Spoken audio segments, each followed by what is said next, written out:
भगवान न करे, लेकिन आज रात को आप घर पर जाओ, कल सुबह जगेगे या नहीं इसकी गारंटी किसके पास है?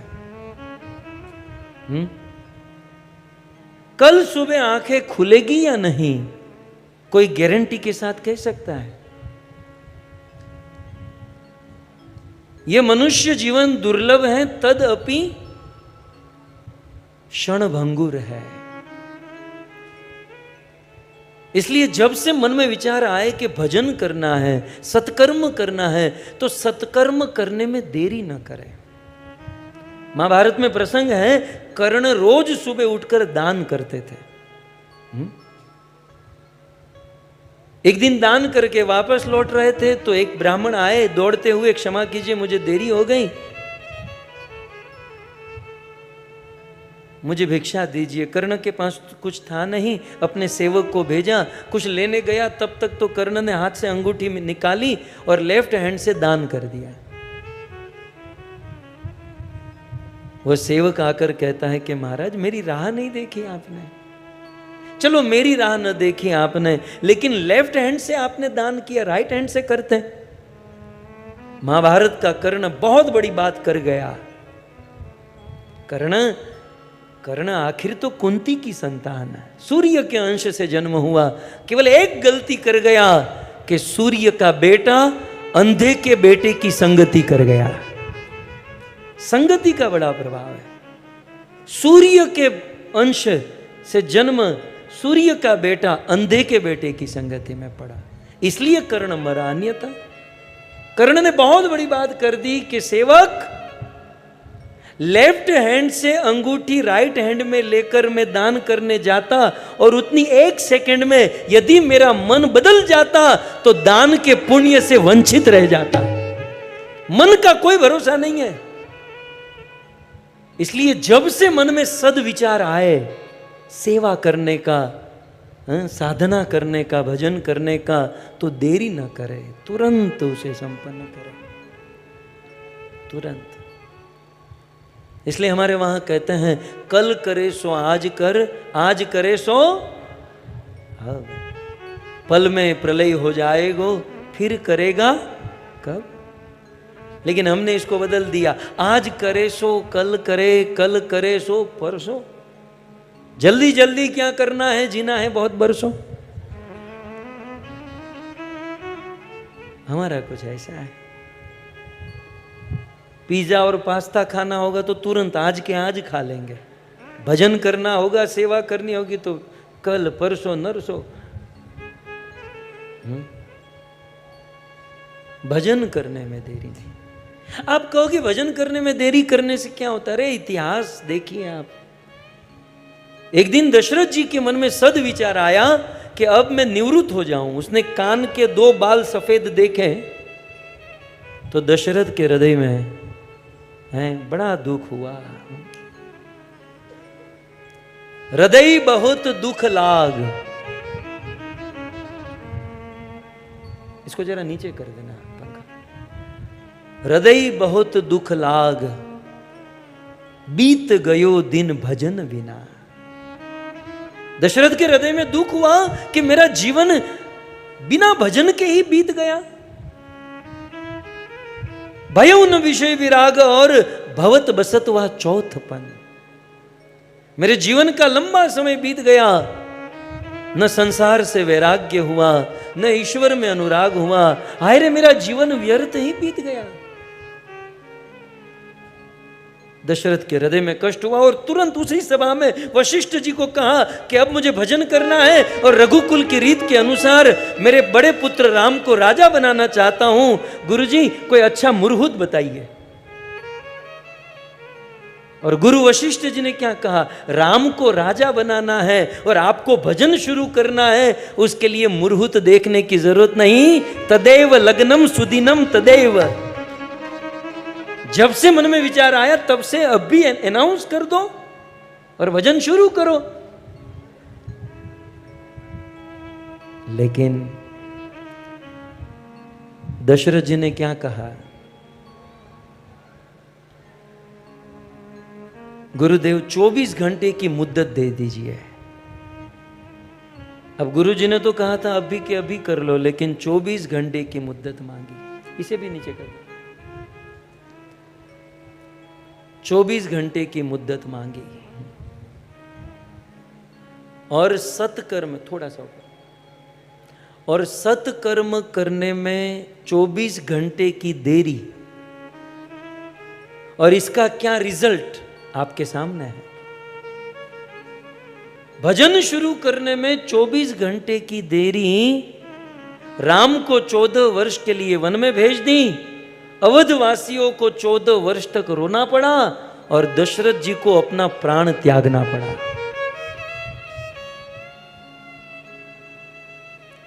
भजन करने में थोड़ी सी भी देरी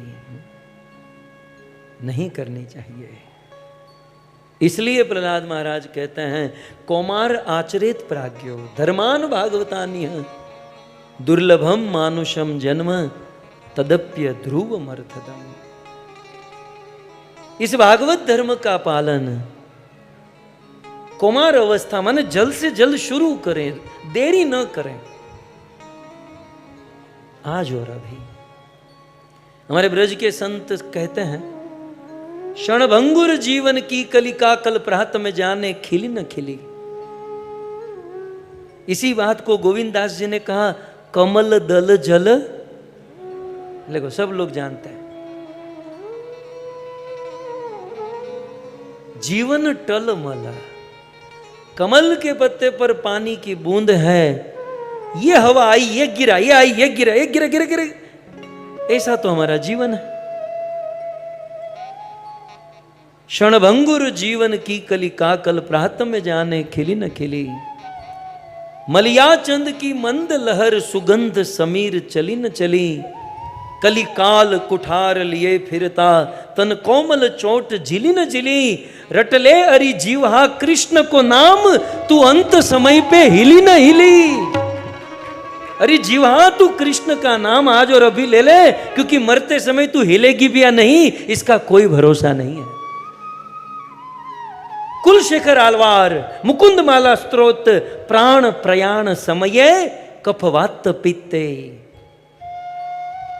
प्राण के प्रयाण का जब समय आएगा, न वाणी काम करेगी, न कान काम करेगा, न आंखें काम करेगी। आज जब इंद्रिया स्वस्थ है तो हरि भजन कर लें, भागवत धर्म का आचरण करें। और ये कौन करेगा? प्राज्ञो। कुमार आचरित प्राज्ञो, जो प्राज्ञ होगा, जो बुद्धिमान होगा, वही कुमार अवस्था से, बचपन से भागवत धर्म का आचरण करेगा। प्रहलाद महाराज के जो मित्र हैं ना, तो मित्र हैं, 5-5 साल के बच्चे हैं, तो बच्चे की भाषा में कहते हैं ना, सो प्रहलाद बेसिकली करना क्या है ये बता। बच्चे तो बच्चे, वो कोई तात्विक चर्चा तो थी नहीं, हो तो पेड़ के नीचे बैठकर सब चर्चा। प्रहलाद एक्चुअल करना क्या है सीधे सीधे बता देना। तो अगले श्लोक में प्रहलाद महाराज सीधी बात, देखो कोई घुमा फिरा कर नहीं। प्रहलाद महाराज कहते हैं, यथा हि पुरुषस्येह विष्णो पादोपसर्पणम्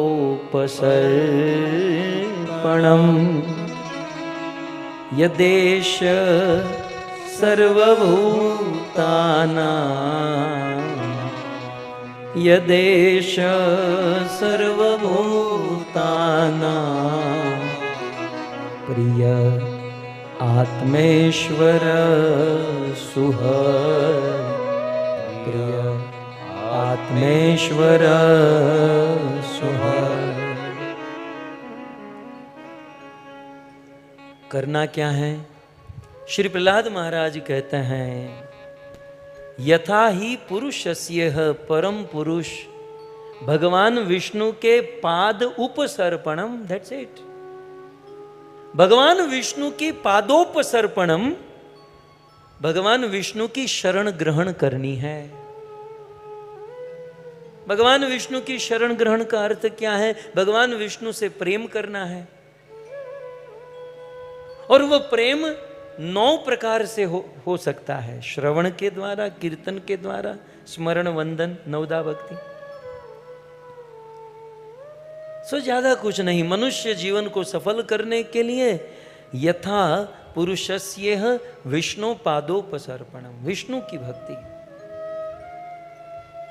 तो प्रहलाद महाराज के मित्र कहते हैं, प्रहलाद विष्णु ही क्यों, बता, वाई ओनली विष्णु, और कोई नहीं चलेगा? प्रहलाद महाराज कहते हैं कि Vishnu, Vishnu in the sense Ram Krishna Vishnu सब एक ही है तत्वतः।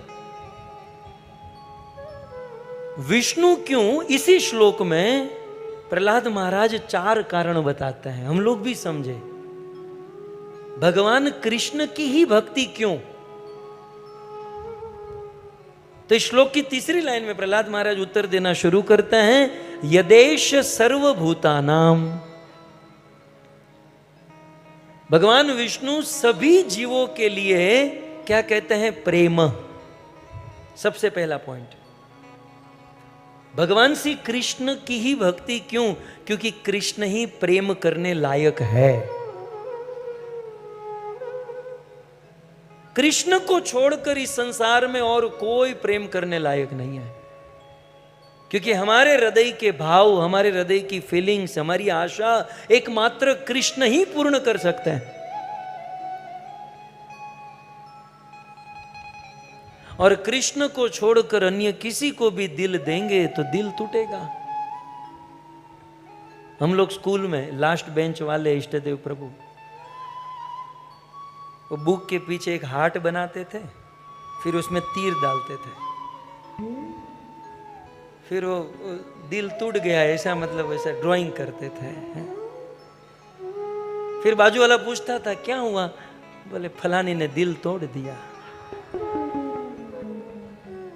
इनमें से कई लोगों के टूटे होंगे, धोती कुर्ते वालों को भी टूटते हैं भाई। ये सीधे थोड़ी प्रहलाद की तरह डिवोटी बन के आए, कहीं ना कुछ लोग तो दिल टूटकर ज्वाइंट किए हैं।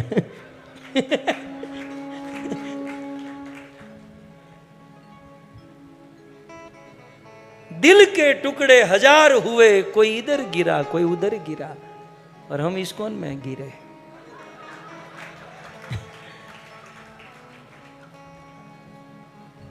लेकिन श्री प्रभुपाद जी कहते हैं ना, बाई हुक और क्रुक ये न केन प्रकारेण भजन में लग गया ना, जैसे बिल्वा मंगल ठाकुर, ये न केन प्रकार, चिंतामणि के कहने पर कितने बड़े डिवोटी बन गए।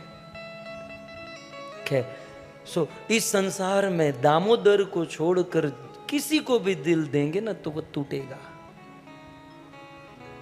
और सीधा हिसाब है, दिल किसको देना चाहिए? जिसने दिल बनाया, जिसने दिल धड़काया, जो दिल में बैठा है उसको दिल देना चाहिए कि कोई 3rd क्लास का गधे को दिल देना चाहिए? हमारा दिल, हमारा भाव तो वही समझेंगे। कई बार हमारे मन में होता है कि दामोदर को, कन्हैया को दिल देंगे तो क्या वो हमारे दिल की भावना समझेंगे? हमारी आवाज उन तक पहुंचेगी? कबीरदास जी कहते हैं कि चींटी के पांव की पायल भी ठाकुर सुन लेता है। चींटी के पांव में पायल यदि हो ना तो वो भी कन्हैया सुनता है? हमारे दिल की बात नहीं। और सच कहें, हमारे दिल में हमसे सबसे निकट यदि कोई बैठा है तो वह कृष्ण है, बिल्कुल क्लोज। सर्वस्य चाहम हृदि सन्निविष्टो, जो हमसे सबसे निकट है, जो हमें जानता है उनको। सो प्रहलाद महाराज कहते हैं कि हे मेरे मित्रों, फ्रेंड्स, बच्चा है ना, कृष्ण की ही भक्ति क्यों? तो तीसरी लाइन में कहते हैं, एक तो वो प्रिय है, राइट? वो छोटा श्लोक लेकिन बहुत बड़ी बात कर गए। एक तो वो प्रिय है, दूसरा कहते हैं आत्मः, दूसरे वो हमारे आत्मा है, मतलब शरीर की आत्मा, और आत्मा की आत्मा कौन? परमात्मा। एक तो कृष्ण प्रेम करने लायक हैं, प्रिय है, और दूसरा वो हमारे आत्मा की भी आत्मा है, माने अंतर्यामी है। हमारे बारे में वो जितना जानते हैं उतना कोई नहीं जानता, इसलिए कृष्ण की भक्ति करनी चाहिए। और तीसरा कहते हैं ईश्वर, कृष्ण की भक्ति इसलिए, तीसरा कारण, क्योंकि वह कंट्रोलर है, ईश्वर है। एकले ईश्वर कृष्ण आर सब भृत्य, जाहे देखे नाचाए ते तैछे करे नृत्य। जैसे वो कठपुतली का खेल दिखाता है ना, अपने हाथों में नचाते हुए सारा खेल रचाता है, वैसे कृष्ण हम सबको नचा रहे हैं और हम सब उनके इशारे से नाच रहे हैं। ईश्वर है, कंट्रोलर है। भगवान कपिल देव कहते हैं मद भयाति वाति वातो यम सूर्य तपति मद भयात, वर्षद इंद्र दह्यत अग्नि मृत्युश्चरति मद भयात। हे मां, ये संसार मेरे इशारे से चलता है। जैसे ऑफिस में एम्प्लॉई टाइम टू टाइम आते हैं जाते हैं, क्यों? क्योंकि बॉस का दबदबा है। वैसे सूर्य रोज टाइम से उदय और अस्त होता है, कारण मत भयात, मेरे भय से। वर्षत इंद्र दह्यत अग्नि मृत्युश्चरति मद भयात, सब मेरे भय से चलता है। भगवद गीता में भी कृष्ण ने अर्जुन से कहा कि अर्जुन मयाध्यक्षेण, अर्जुन ये प्रकृति जो है ना मेरे आंखों के इशारे से चलती है। और 10वें अध्याय में विभूति योग में तो कृष्ण ने क्या क्या कह दिया। अर्जुन तो मित्र थे ना, बोले बस ऑडियो ही सुनाओगे कि वीडियो भी दिखाओगे? बड़ी बड़ी बात ही करोगे कि कुछ कोई अनुभव भी कराओगे? कृष्ण ने कहा समय आने पर कराऊंगा। फिर तो कथा है ना, जयद्रथ ने अभिमन्यु, अर्जुन पुत्र अभिमन्यु को छल कपट अनीति अधर्म करके मार दिया। और जब अर्जुन को पता चला तो प्रतिज्ञा की कि जिस किसी ने मेरे पुत्र को मारा है, कल के दिन के युद्ध में संध्या तक मैं उस जयद्रथ को मार डालूंगा। और यदि जयद्रथ को नहीं मार पाया तो मैं अर्जुन स्वयं आत्महत्या करके मर जाऊंगा। अर्जुन की प्रतिज्ञा। और जयद्रथ को पता चला, बोले कल मैदान में जाऊंगा तो वो मारेगा ना, कल छुट्टी। जयद्रथ कहीं पाताल में जाकर छिप गया और यहां युद्ध प्रारंभ हुआ। कृष्ण और अर्जुन ने जयद्रथ को बहुत खोजा, नहीं मिला। संध्या का समय हुआ और अर्जुन प्रतिज्ञा के अनुसार आत्महत्या करने के लिए तैयार हो गए। जब संध्या हुई, अर्जुन आत्महत्या के लिए तैयार हो गए,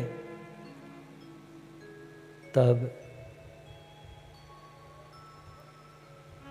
जयद्रथ ने सोचा कि अब तो संध्या हो गई, अब तो अर्जुन आत्महत्या कर रहा होगा और दुश्मन की मृत्यु तो देखनी चाहिए, आनंद लेना चाहिए। जयद्रथ पाताल से बाहर आया, रणभूमि में प्रकट हुआ। अर्जुन आत्महत्या कर रहे थे, जयद्रथ हंसने लगा। मर गए मारने वाले, मुझे मारने चला था, खुद आत्महत्या करने जा रहा है। जब ठठाकर हंसने लगा जयद्रथ, तब अचानक एक अघट घटना घट गई। क्या घट गई? अचानक बादल हट गए और सूर्य प्रकट हो गया। अर्जुन कृष्ण की ओर देखने लगे। कृष्ण ने कहा देख क्या रहा है? तूने नहीं कहा था ऑडियो सुनाओगे, वीडियो दिखा? ये वीडियो है। मैंने कहा था अर्जुन मया दक्षेण प्रकृति सूयते सचराचर हेतुनानेन कौन्तेय जगत विपरिवर्तते। मैंने कहा था ना कि ये सूर्य चंद्र तारे सब मेरे इशारे से चलते हैं। अर्जुन, मैंने सूर्य को इशारा किया था, थोड़ी देर छिप गया था। अपनी घड़ी में देख, दोपहर के 2 बजे हैं और दुश्मन तेरे सामने खड़ा है। उठा गांडीव। और अर्जुन ने गांडीव उठाया, जयद्रथ का वध कर दिया।